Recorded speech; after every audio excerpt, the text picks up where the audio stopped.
want to say thank you to my 8th grade teacher for guiding me here to Southeastern. And I want to say thank you to my dad and my mom for also supporting me here. And yeah, I think that's it. I'm really grateful for my mom, you know, because she gave me the idea to go to Southeastern. And I think it was a really good choice to stay here. You know, thankful for my teachers, thankful for my friends, you know, just cheering up the move at Southeastern. So I want to thank Mr. Collins, because for some reason he helped me out a lot, especially doing shop, because it's something that I want to pursue in the future. So whenever I need something, he's the first one that I can go to.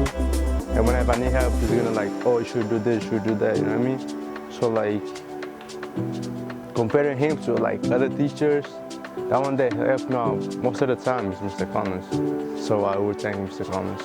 I mean, I got some other teachers too, but like, when it comes to Mr. Collins, it was like, it's like on the top, you know, so.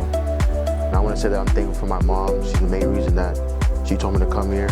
And I also want to thank my dad for pushing me and keeping me going and doing what I'm doing.